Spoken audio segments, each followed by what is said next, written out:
Okay, we are on. Yeah, are you gonna edit it or it's just like No, one? no, we don't have no time and no budget now for editing. But I think later on, Yael said that I don't know. The minute we come back to routine a little bit, they will start edit it a little bit together. I don't know. Yeah, because Right now, we just we're upload it probably like gonna talk too much. half an hour. No, it's around half an hour. Yeah, I don't know. Okay. So, what's going on? Well, I think this whole situation caught us by everybody are just like in the same situation in a way. It's nothing new, but I think every day we learn how to handle it in a better way. It's kind of at the beginning I used to go to sleep at 2 a.m. like that's or 1 a.m. Like my usual time, a bit after midnight. And lately I started waking up a bit earlier, which I think it's definitely a better routine for this period. And I think it's very complex, because on one hand, I feel more creative than I ever been before, like because this new situation definitely, I don't know, it's like you have this inner urge to evolve more as an artist and use this time properly, to really improve your skills and build something new, for this world. But at the same time, it's impossible because it's like every day you have huge demands from yourself. Like I want to do that, and I want to cook, and I want to learn another language, and Yeah. I think it's difficult to work from home. Like I have my studio at home, and I also have a studio outside, and I think the way I see my studio at home now, it's more of it's a study, like it's a place where I go to learn, to practice, to record sometimes. But usually when I go to my studio outside, I'm much more focused because I have my time, and that's the only thing that I would do, just work in the studio. So having family, of course, that's, as you know, it's a bit more difficult, because sometimes you just want to have this quietness, of knowing that there is no one around you, and you're just in your study and in your studio, and you can focus on whatever you're doing. You don't get that so much when you work at home, but on the other hand, it's the same conflict that we always have as an artist. And I think the second, which is the second difficult thing, which is probably the more, for me, it's a bigger threat on my creativity, is that I'm not meeting anyone. Like the only person that I was actually planning to meet during this quarantine time and work with just told me that he got corona. Poor guy. We don't want to say names, yeah, but it's funny, because it's like I was thinking, I was like, okay, yeah, we must meet this week, and then he was like, I was trying to call my friend, and he's like, oh, I'm sorry, I'm at home, I'm infected with corona. But the good thing, at least, is once he gets better, we can meet, because he will probably be immune to that. Yeah. But you don't know. It might have been that he got it from me, because I was a bit sick like a month ago, and I met with him. So it's hard to tell who was sick and who is not. Yeah. And but I'm really trying. Yeah. Where did this thing catch you? What were your plans for the next few months, or where did it catch you? So, well, I was supposed to be now in West France recording an album, and also doing some live stuff. Not like really touring, but I had quite a lot of gigs, because this time of the year, it's where all the small festival begins, and there are more private gigs as well. So after 2 months of winter, when I was in the studio and I was ready, to go back to life again and traveling, then it was taken away from me, which is a bit hard, because like I live my life in a way that I always have my future in mind, in a way, because it's like if I will have a month where I'm just focusing on one thing, I know, okay, at least, next week I'm going to be in France, or next week I'm going to be in Italy for a week, or whatever, or I have a gig in St. Petersburg or something, you know. So it's like I always have these small tweets in my mind that keep me more optimistic. And it's not, I mean, Berlin is great, don't get me wrong. It's like it is my favorite city, and I'm traveling so much, and every time I come back to Berlin I feel like, oh, I'm so lucky to live here. Not even in Paris, you know, other cities which I find very, very inspiring and beautiful, but it just, Berlin have something that is really comforting me, and I feel like after 8 years it really became my home. But still, you know, every month I need to have my way out of here, you know, just for a small bit, you know, but just to leave the place for, because it's also have this energy that sucks you in, you know. It's like it's a difficult city in some ways, and I don't think I'm the only one that's saying that. I have lots of friends, you know, who were even born here, and you know, they all say that they need even, because even when you go to Hamburg, you know, you have like different energy. It's kind of Berlin, you know, it gives you a lot, but it also takes some of your energy. So not traveling, it's difficult, but you know, I can deal with that. I think it's more difficult because I mean, there are two types of musician, I think. You know, there are like, in Berlin you have lots of electronic musician, and where I have my studio in Holzmarkt, there are a lot of DJs and electronic producers, and you know, and they all, the way that they work is basically, you know, being alone in the studio most of the time and just like making electronic music, and that's what Berlin is very famous for, you know. But I mean, I enjoy doing that to some extent, you know. It's fun being in your own studio and, you know, and just creating everything by yourself and controlling everything. But I don't get, after a while, you know, when I listen to it, I never get inspired by it, because it's like when I'm working on something and then I'm giving it to someone else, and he's bringing his input and he's mixing it different, or he's playing another instrument, or it's like, then when I listen to it, you know, it sounds beyond my capability, you know, because when I listen to something and it's like I play, I don't know, 12 instruments, and I can record and mix and do everything by myself. I don't, basically, you know, I don't need other people. But still, when I listen to it, you know, I hear like, okay, that's my abilities, you know. So for me, it will never be inspiring. I will listen to it and it's just like, that's something that I did, fine, you know.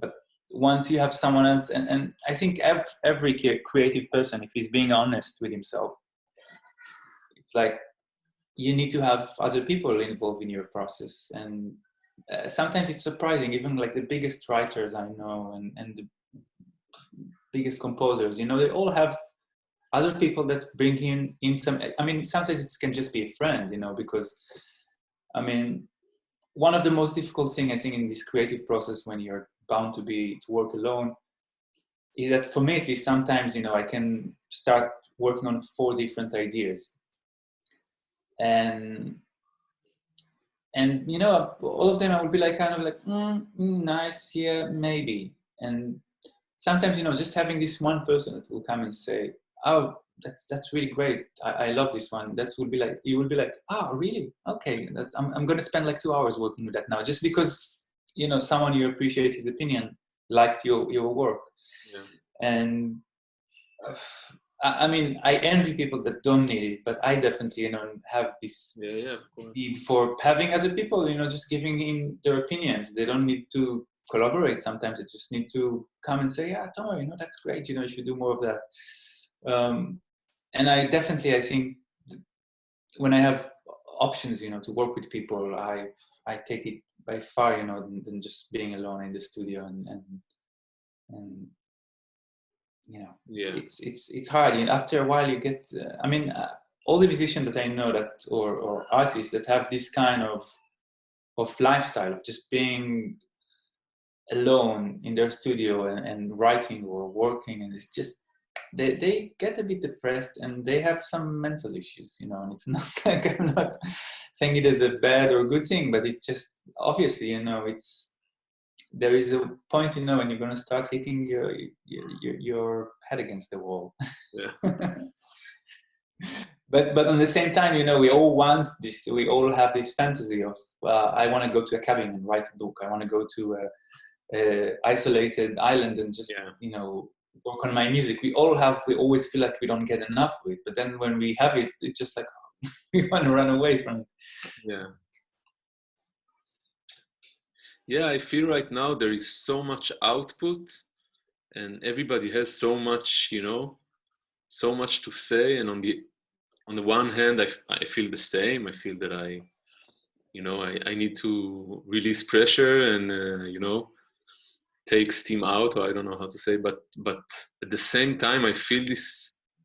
I don't know. There's so much output from other people, and there is so much you can take inside. And as an artist, I find it a little bit difficult because I feel that maybe it's also a time for people to.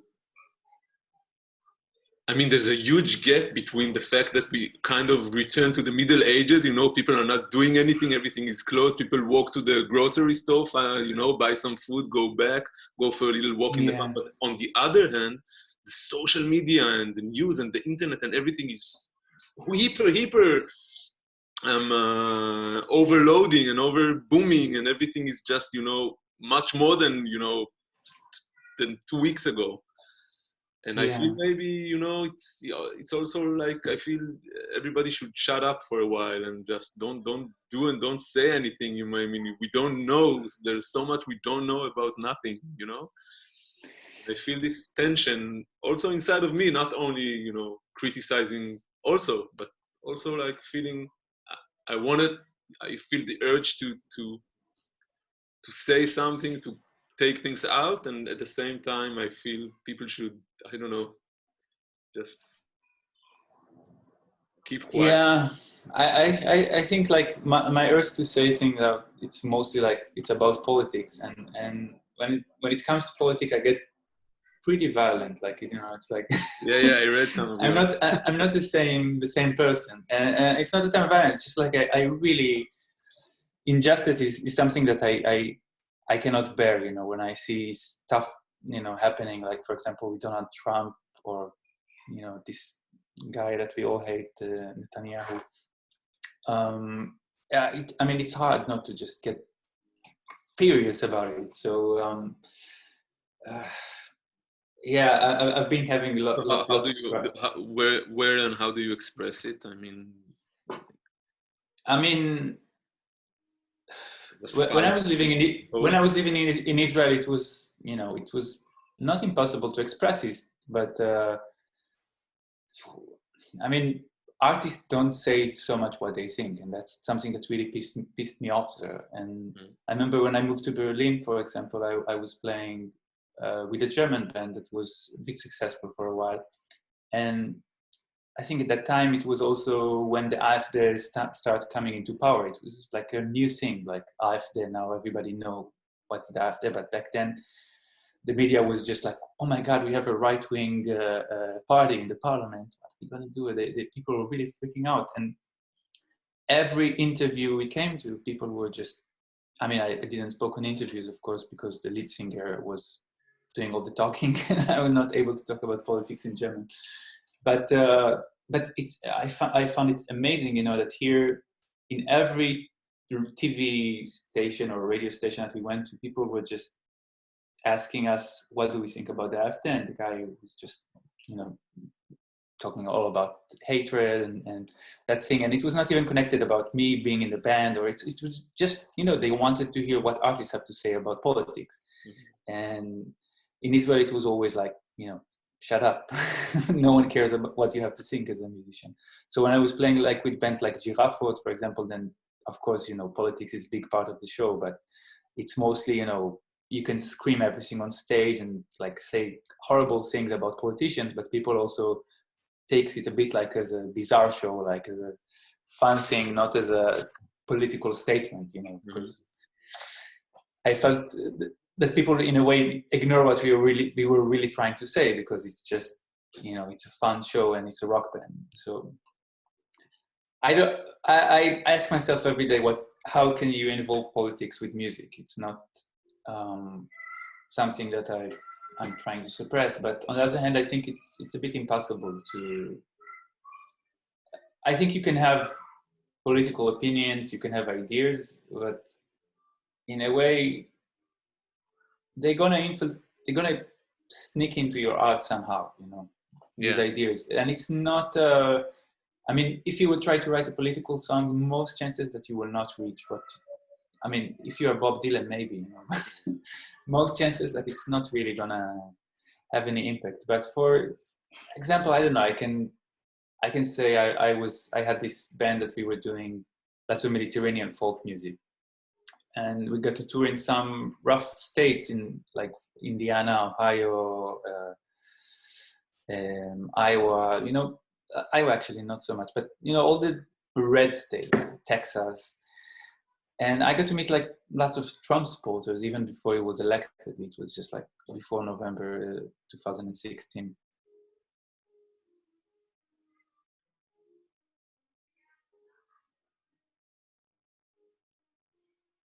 I think we are stuck.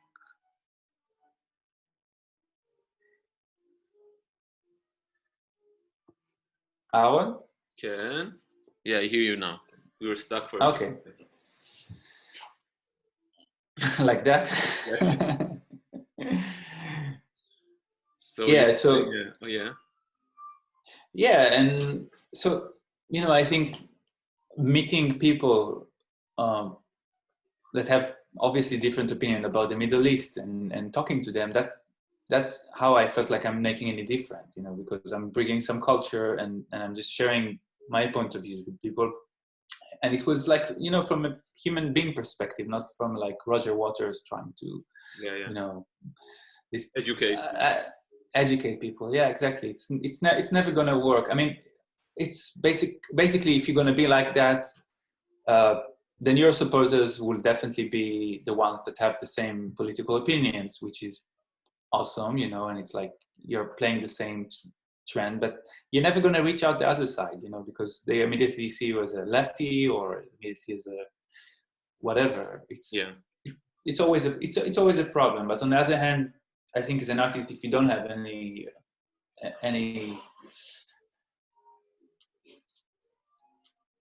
if you don't have any politics in you, then it's also bad, you know. It's like I always have problems with artists that have no views about anything. Yeah.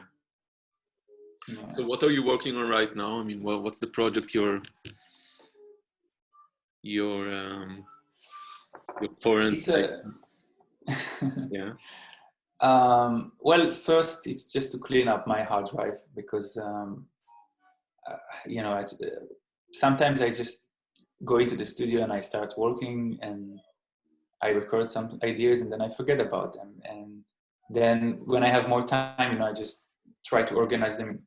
Do we have good reception? Maybe I should try to use my 4G or something. I think we are okay. Let me just have a second because Yael is putting the music too loud. Okay.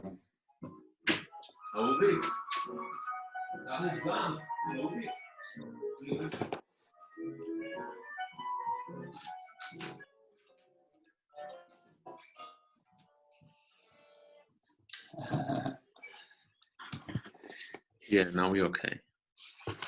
Yeah, well, so organizing folders, basically, that's what I've been doing the last few days. And I think it's something that you always need to do because this for me, if I release something, it's usually just like 1% of the original music that I own because I just keep writing and writing and writing and do stuff. And they're so different from each other, you know. I just, like during Berlinale, I had some funny meetings when I got to meet some music supervisors, some directors, you know, some people like connected to the industry, and we had some nice meetings in the studio, you know, and I'm just like, okay, that's a project that I'm doing, that's another project that I'm doing, and then I'm just starting to go into folders. But I also have this and this, and it's just like, oh my God, you know, I will never be able to release everything. But having this time to really organize my projects is something that I definitely need. At the same time, I'm working on a really nice cover project when I'm just doing covering songs together with Fink. You met him. he's the guy that I'm playing with his band, and we collaborate quite a lot. So we just started doing some covers for Rita Franklin and some really old songs and really nice stuff. Yeah, and it's a fun thing, you know, when you just don't have to really write the songs yourself, and you focus about the production and delivering it. And at the same time, I'm doing some collaboration with other artists. Have some film projects that are almost done. Yeah, it's just, you know, trying to get everything into shape, basically. Yeah. Which is a good thing. I think, like, for every artist, this crisis is in a way, it's also like a wake up call, you know, because we all have things that we wanted to do and we never did. And it's like, I have, for example, a list of music that I wanted to play for a long time, like, for example, Villa Lobos and some Brazilian songs and some, you know, Turkish folk music that I'm listening to, but I never had a chance even to grab my instrument and just figure out how to play it. And now suddenly, you know, I can just go into this folder and like, okay, today I'm gonna learn how to play this Bach prelude, whatever. Yeah. So I'm definitely using this time to practice, and I think when you work at home, that's the easiest thing to do, because sometimes being creative, it can be hard. You know, you work on something and then, you know, your kids they start screaming, "Daddy, Daddy," and you have to go downstairs and grab something, and you have to eat something. It's like, it's a bit difficult, because I find it hard to schedule creativity into working hours. Yeah. Because sometimes I will have 4 hours to work. During these 4 hours, I will read an article, practice something, you know, just play with one of my synths or do something funny, and then after 4 hours, I will be ready to kick in, and time is over, you know. So that's the way to. I just Gael told me about. Yeah, she had this producer over there, you know him probably. Yeah. So he told her once that every time he gets someone sends him a song to compose, he sits like for 2, 3, 4 weeks, maybe 2 months, not doing anything, not touching it. And then at the end, he calls the guy and he said, "Okay, it's ready, let's meet." And he sets a meeting for next week. And then he has, you know, few days to compose it until the meeting. So yeah, I started it. Yeah, well, it works great.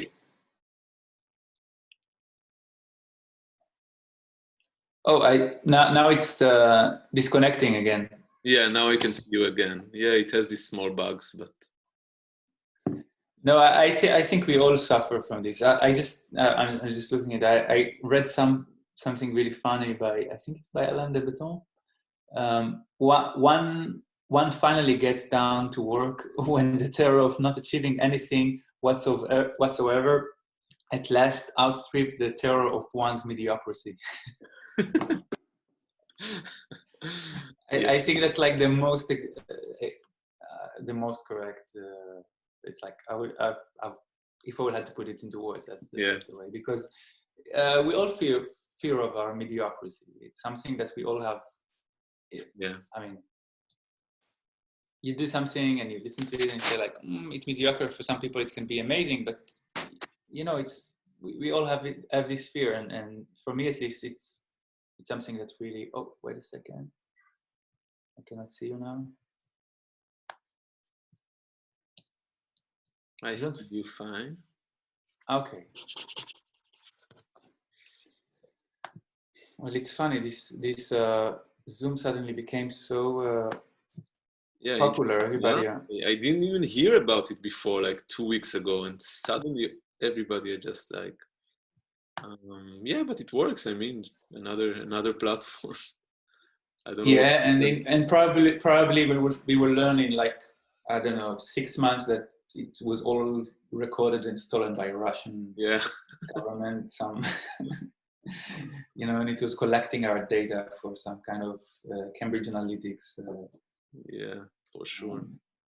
Yeah, and then we're gonna have some extreme right-wing party in the parliament here. Okay, I'm going to Yeah. have a new meeting in a few minutes, but just wanted to say that if you wish, next time you can like feel free also to, I don't know, we can just, I don't know, to hang, play some music, just,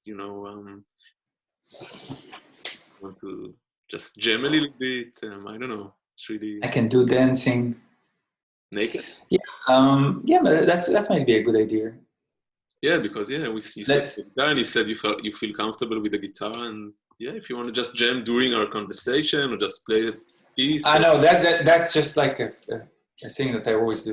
Like go into this room, I always like grab a guitar in my hand first. That's like I just it's a natural thing I do. I didn't intend to play anything, but maybe I can check if I can reverse the screen or something like that, and then I can play music from my software. That would be wicked. Okay, If it's possible. great. Cool. Well, have a nice day, and hope you too. guys are not getting crazy at home. No, we are pretty relaxed. I mean, we have these moments, but ups and downs. But in general, Do you go out? Do you go out to the park? no, we go out every day for. I go actually. I go not a lot, but every morning I try to go by myself for for a walk, and then on the afternoon we go for an hour with the kids for a little bit of sport and. Oh, nice. Well, I don't go out at all. At all.